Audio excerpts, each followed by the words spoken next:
أعوذ بالله من الشيطان الرجيم.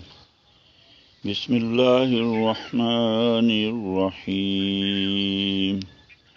القارية ما القارية وما أدراك ما القارية يوم يكون الناس كالفراش المبثوث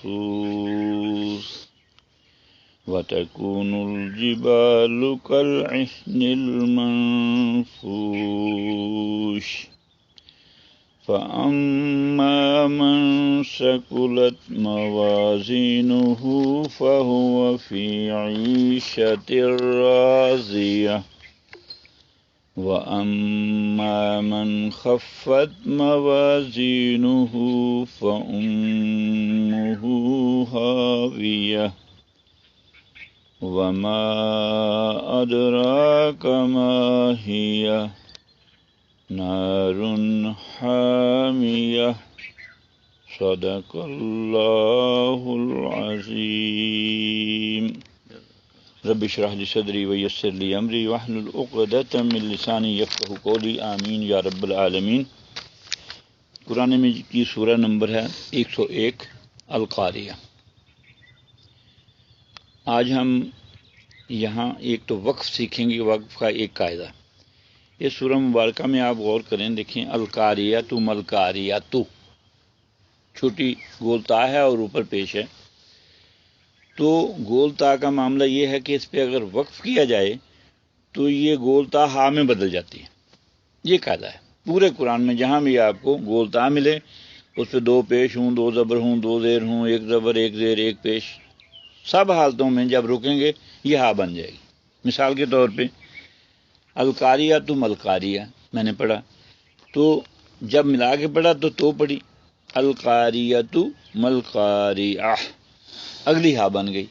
اگر پہلے پہ بھی رکیں تو کیا ہوگا؟ القاریہ ملکاریہ وما ادراک ملکاریہ. تو یہ ہا بنتی جا رہی گولتا، یہ خیال رکھنا ہے. پورے ٹیکسٹ میں گزرتے ہوئے ایک قاعدہ ہم نے پہلے پڑھا تھا کہ دو زبروں کے ساتھ الف آئے گا اور وقف کی صورت میں وہاں تنوین نہیں پڑھی جائے گی، ایک زبر اور الف پڑھا جائے گا. یہ ہم بات پڑھ چکے ہیں پہلے. دوسری چیز، بلکہ اس کا ہم ذکر کر لیں، کہیں آگے جا کے یہی قاعدہ اپلائی کریں. دیکھیں فَأَمَّا مَنْ ثَقُلَتْ مَوَازِينُهُ فَهُوَ فِي عِيشَةٍ رَاضِيَةٍ، یہاں تا دو زیر تن ہے تو کس میں بدلی؟ ہا میں. اسی طرح وَأَمَّا مَنْ خَفَّتْ مَوَازِينُهُ فَأُمُّهُ هَاوِيَةٌ، یہ بھی تا دو پشتون ہے.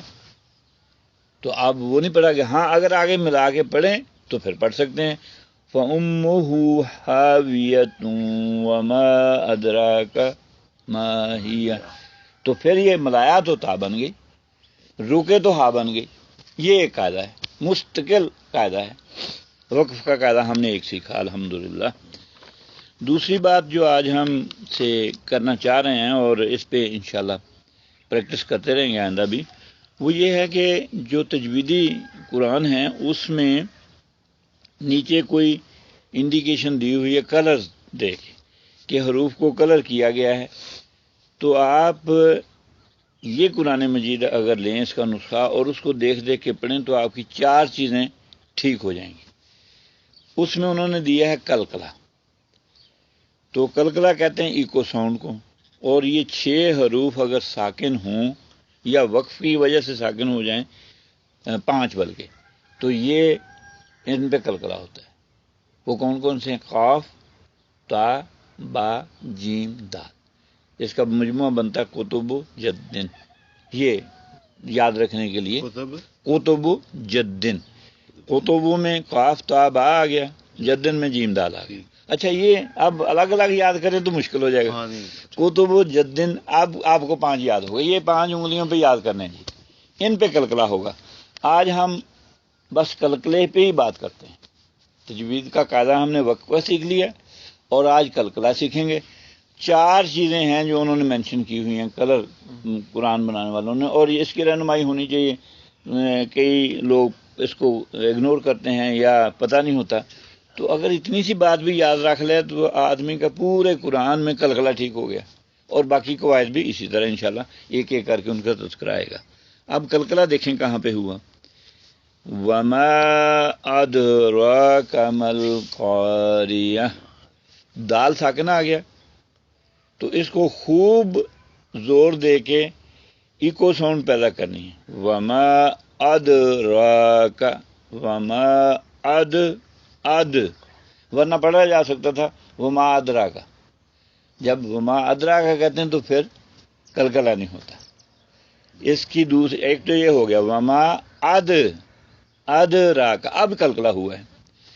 اس کی ایک اور اگزامپل آپ کو دے دیتا ہوں، وہ یاد رکھ لیں، کیونکہ وہ اکثر نماز تکبیر میں لفظ کہا جاتا ہے، تو آپ کبھی تکبیر پڑھیں یا کسی کو پڑھتا ہو سنیں، اس کی اصلاح بھی ہو جائے گی اور آپ کا ذہن بھی پختہ ہو جائے گا۔ وہ ہے ایک جملہ جو ہم تکبیر میں کہتے ہیں، قد قامت الصلاۃ، قد قامت الصلاۃ۔ اچھا عام طور پہ نہ پتہ ہو قلقلے کے قانون کا تو پڑھا جائے گا قد قامت الصلاۃ، قد قامت الصلاۃ۔ تو یہ وہ باتیں ہیں جو ایک ایک کر کے ذہن نشین کرنے والی، پریکٹس کرنے والی۔ یعنی اگر پہلے میں نے تکبیر پڑھی کبھی تو قد قامت الصلاۃ کر کے گزر گیا، اب جب سے مجھے قلقلے کا پتہ چلا تو میں نے اس کو ٹھیک کر لیا، میں اس کو پڑھتا ہوں اب تکبیر میں قد قامت الصلاۃ، قد قامت۔ اسی طرح سے تھا وما ادراک ما القاریہ۔ اور دوسرا حرف قلقلہ جو اس میں آیا وہ ہے با۔ ابھی ہم نے پڑھا کہ کتب و جدن، با قلقلہ کا حروف میں سے ایک ہے، یہ یہاں استعمال ہوا۔ اس کو ہم کیسے پڑھیں گے، یوم یکون الناس کالفراش المبثوث، مب ہوگا قلقلہ، ہاں، تو اگر یہ زور نہ دیا جائے تو ہم اس کو پڑھ جاتے ہیں مبثوث۔ مبثوث میں قلقلہ نہیں ہے تو اس پہ رکا جائے گا، تھوڑا ایکو ساؤنڈ پیدا کی جائے گی، پڑھا جائے گا کالفراش المبثوث۔ تو یہ بس آج ہم نے قلقلے کی بات یاد رکھنی ہے۔ دوسری بات یہ سامنے آئی کہ گول تا پہ زبر زیر پیش، دو زبریں دو زیریں دو پیشیں، اس صورت میں جب ہم وہاں رکیں گے یا وقف کریں گے تو یہ تا نہیں رہے گی، پھر یہ ہا بن جائے گی، ورنہ یہ قاعدہ نہ پتہ ہو تو سکتا ہے کوئی آدمی غلطی سے اس کو تا پڑھتا رہے۔ اللہ تعالیٰ ہمارے سیکھنے سکھانے میں آسانیاں عطا فرمائے، آپ کا آنا بیٹھنا سمجھنا سمجھانا اللہ کی بارگاہ میں قبول ہو۔ ربنا تقبل منا انک انت السمیع العلیم، وآخر دعوانا ان الحمد للہ رب العالمین۔ جزاک اللہ خیر و احسن الجزاء۔